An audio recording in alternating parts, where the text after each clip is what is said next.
Hello, this is Ron Paul with your weekly update for Monday, June 28th. Less than 2 weeks after NATO members reaffirmed allegiance to Article 5 that an attack on one member was an attack on all members, the UK nearly put that pledge to test. In a shockingly provocative move, the UK's HMS Defender purposely sailed into Crimean territorial water on its way to Georgia. Press reports suggest that there was a dispute between the UK Defence and Foreign Ministries over whether to violate Russia's claimed territorial waters with a heavily armed warship.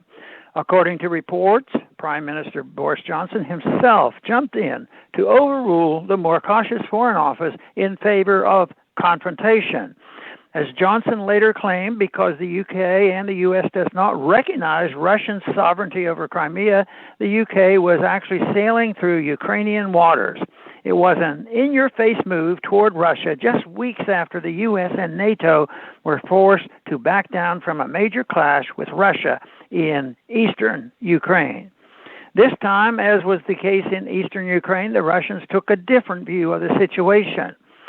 Russian Coast Guard vessels ordered the HMS Defender to exit Russian territorial waters. In order, they punctuated with rare live fire of cannon and dropping of bombs. Having had this bluff called, UK government did what all governments do best. It lied.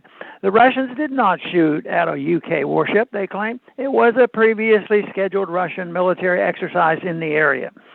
Unfortunately for the UK government, in haste to create a good propaganda about standing up to Russia, they had a BBC reporter on board the Defender who spilled the beans.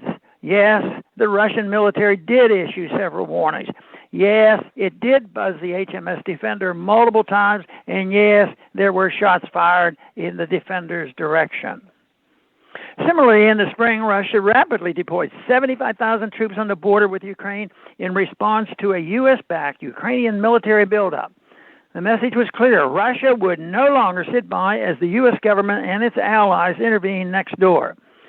Russia now has demonstrated that it will protect Crimea, which it voted in 2014 referendum to rejoin Russia.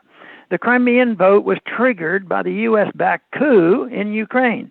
That is called unintended consequences of foreign interventionism. The problem with the UK, the US, and their NATO allies is that they believe their own propaganda and they act accordingly.